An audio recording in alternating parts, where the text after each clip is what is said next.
que je suis un produit de l'éducation populaire.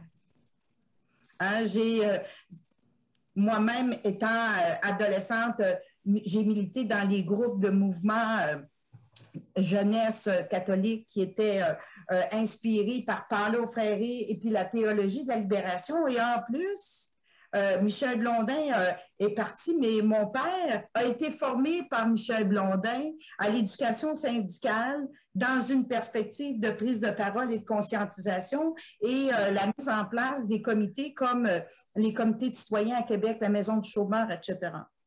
Ce qui est intéressant, c'est le Centre Saint-Pierre, depuis sa création, est porté et inspiré par la pédagogie de Paulo Freire.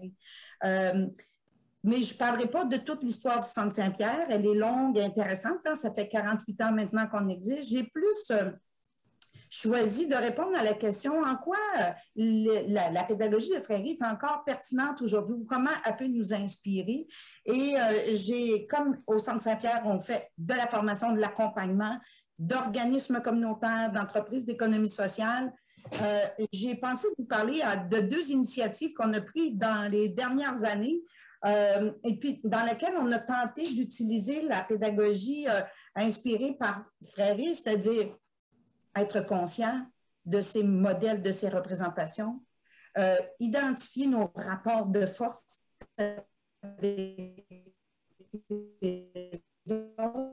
construire du savoir. Je veux vous parler. Il y en a une qui s'appelle Intervention au milieu communautaire, où on a demandé aux intervenants des organismes communautaires de venir relire leurs pratiques ensemble. Donc, avec d'autres intervenantes et intervenants du milieu communautaire.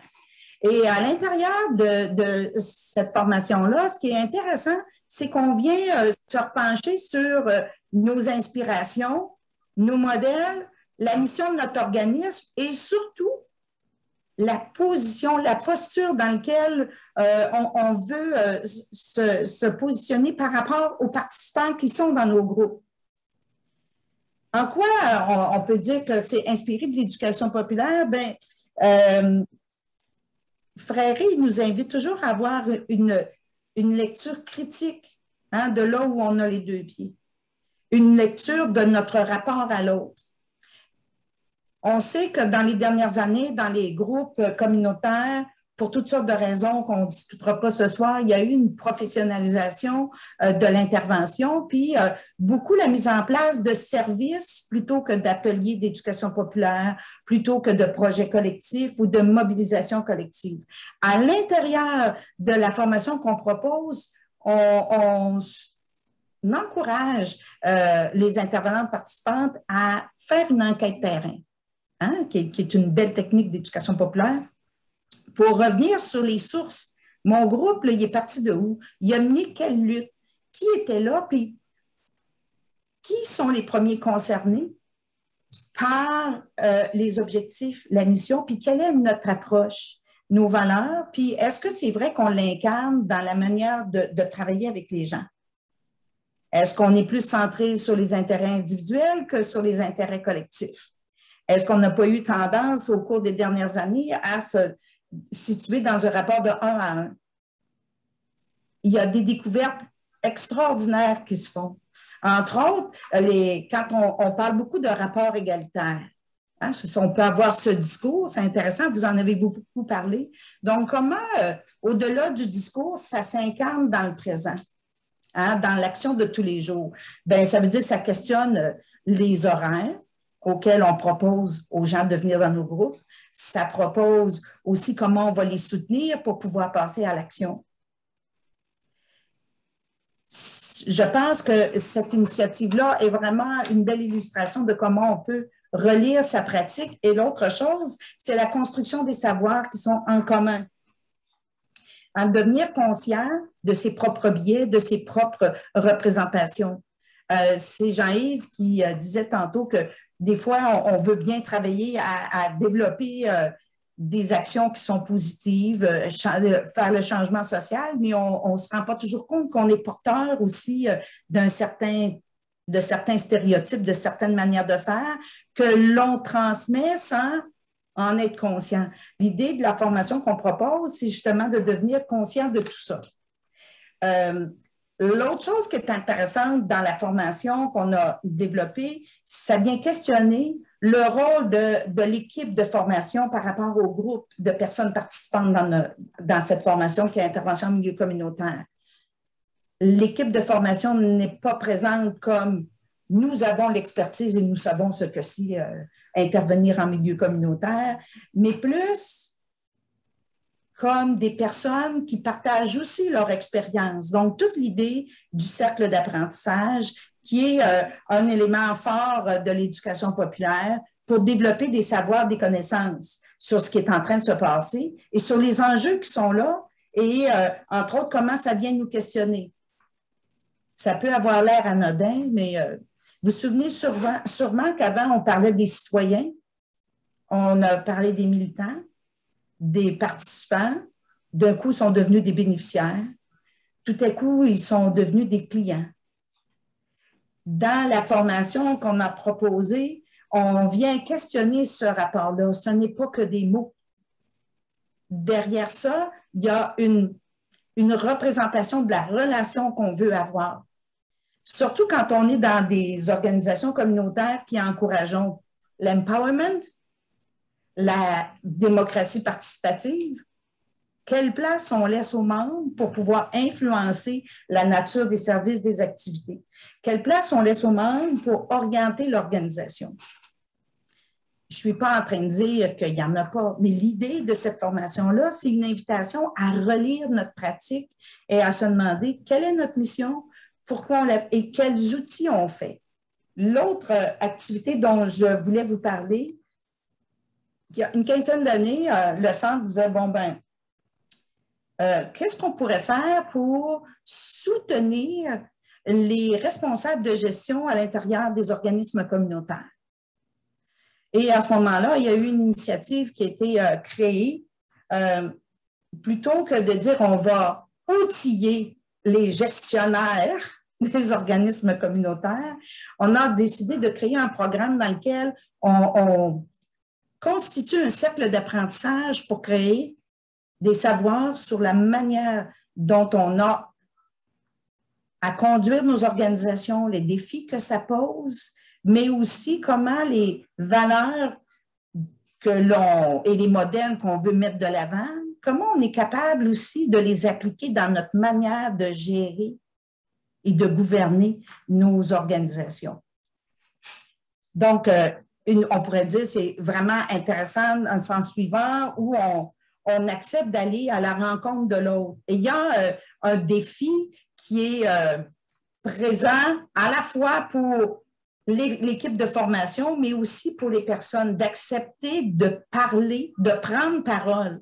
Hein, c'est dans la pure tradition de l'éducation populaire, même si on ne travaille pas avec les membres de la base, mais plutôt avec les personnes responsables, mais le niveau de conscience doit être pour eux aussi sur la place que j'occupe, sur le rôle que j'occupe, sur la relation que je veux développer. Et je dirais, il y a un élément intéressant de réflexion sur les stratégies qu'on va utiliser pour développer notre propre rapport de négociation avec nos bailleurs de fonds. Hein? C'est comme on peut décider de faire une entente, mais comment on va faire cette entente-là? On va la négocier au nom de quoi? Et comment on va pouvoir décider de mettre en action tous les moyens qu'on utiliserait avec nos participants pour les encourager à aller voir leur médecin, voir leur banquier, voir leur propriétaire, mais comment nous, comme organisation, on peut l'utiliser pour pouvoir établir un rapport où nos intérêts, les intérêts des personnes qu'on représente, puissent aussi être entendus, conserver le plus possible notre nature. Donc, la mise en commun des réalités, encore là, puis le cercle d'apprentissage que vous connaissez peut-être comme formule. Ce qui est intéressant dans le cercle d'apprentissage, c'est qu'encore une fois, ça questionne la position de l'équipe de formation. L'équipe de formation n'est pas ne sont pas là comme des experts. En général, c'est un duo, donc deux personnes qui travaillent avec les gens. C'est un programme long. Donc, on résiste à la tentation de faire des formations où on va tout se transformer en 3 heures, en 6 heures. Et encore là, c'est un défi, ça va à contre-courant. On propose aux gens de passer de septembre, octobre, jusqu'à la fin du mois de mai, ensemble pour réfléchir. Parce qu'une des bases de Paulo Freire, c'est le temps. Hein, il dit la conscience, ça prend du temps. Donc, de se donner le temps de réfléchir sur son action, de réfléchir sur son interaction aussi avec les autres et sur sa position comme partenaire dans un territoire et sur comment on peut devenir acteur. Si c'est vrai qu'on est acteur de changement, comment est-ce qu'on porte la parole des personnes qui sont nos membres ou la population qu'on veut représenter? C'est intéressant avec tous les interlocuteurs et interlocutrices ce qui ressort aussi, c'est la notion de considération. Comment avoir de la considération pour l'autre, l'autre qui a de la valeur, l'autre qui est aussi une personne à part entière. Et surtout, quand on travaille avec les intervenantes dans intervention en milieu communautaire, sur c'est qui l'autre, quel autre on veut, avec quel autre on est en relation, c'est quoi sa condition. Puis, Freire, il nous amène toujours dans cette perspective de la contextualisation de la situation. Hein? C'est comme une situation n'est pas égale à une autre. Quel est le contexte? Donc, il y a quelque chose qui est intéressant qu'on a décidé de, je dirais, de vraiment utiliser comme stratégie, c'est travailler l'analyse, la réflexion. Donc, les formations deviennent elles-mêmes des formations expérientielles. Expérientielles, pas juste de partager son savoir, accepter sa vulnérabilité, hein, parce que si on parle de soi puis de son rapport à l'autre, ça peut être un peu dérangeant, mais accepter de voir quels sont mes intérêts et quels sont les intérêts de l'autre et est-ce qu'il y a des choses qui viennent en contradiction. Donc, je pense que, ne serait-ce qu'à ce titre-là, l'intervention de Freire, la pédagogie de Freire est toujours pertinente aujourd'hui. Hein, sur la place politique qu'on peut occuper, sur le jeu politique qu'on fait, des fois de façon inconsciente. C'est vraiment l'exercice de relecture de nos actions. Je pense que ça, c'est vraiment là où aujourd'hui on occupe notre place particulière comme centre de formation d'animation qui est capable aussi d'adapter ses formations en fonction du contexte. Donc, il n'y aura pas une formation qu'on pourrait appeler prête à porter. Vous l'achetez, elle est déjà toute faite, toute calée. Ce qu'on va essayer de faire, c'est plus de voir comment on va être capable, nous, comme équipe de formation, de s'adapter au contexte et de tenir compte de la culture communautaire. Qu'est-ce que je voulais vous dire d'autre? De redevenir acteur, puis j'entendais au début, hein, un des axes de l'éducation populaire, c'est la question de la transformation sociale. Hein, c'est intéressant de se demander ce que ça veut dire aujourd'hui, ça, la transformation sociale. Qu'est-ce que ça veut dire dans mon quartier? Puis de revenir, est-ce que mon organisation a été dans cette lignée-là ou non? Avoir une parole sur notre réalité, c'est aussi revenir à quelque chose qui était essentiel dans les groupes communautaires puis les organisations populaires, la transmission de l'histoire. Donc, dans ces deux formations dont je vous parle, il y a quelque chose qui a été franchement un point gagnant, souligné par les participants. Je voyais tantôt, il y a Claudia qui écrivait « Ah oui, j'ai été dans ce programme-là ». Ce que les gens y ressortent, c'est qu'ils ne sont pas tout seuls. On n'a pas à être en compétition les uns avec les autres, mais on a à travailler en coopération. Mais ça veut dire la coopération quand les programmes, les soutiens souvent sont faits pour diviser plutôt que d'être travaillés en solidarité. Et ça veut dire quoi être en solidarité? Je vais m'arrêter là. parce que j'ai regardé l'horloge, je pense que je dois être pas loin de la fin de mon temps, 7 minutes. Ça va, donc, plus avant. C'est sûr que je pourrais reparler du Centre Saint-Pierre qui, pendant longtemps, surtout à ses origines, donnait la place, la parole aux citoyens. Mais il faut penser qu'il y a 48 ans, il y a 40 ans, il n'y avait pas autant d'organismes communautaires, il n'y avait pas de table de concertation. Fait qu'à l'origine, je pense quand moi j'ai commencé à travailler au Centre Saint-Pierre, la mobilisation territoriale pour faire des concertations locales, pour participer à des opérations populaires d'aménagement, pour participer avec les citoyens à donner leur parole, à oser aller au conseil municipal pour poser des questions, à inviter des candidats, ça a été longtemps l'action du centre. Mais avec les années, les groupes, les tables de concertation ont mis ça, les corporations de développement communautaire.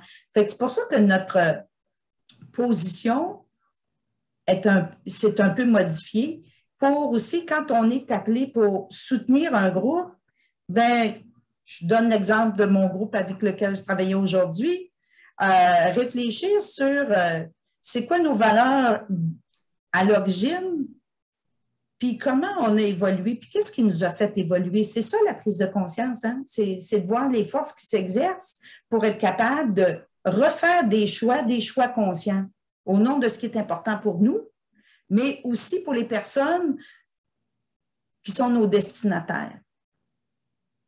Voilà. Merci beaucoup, Lise.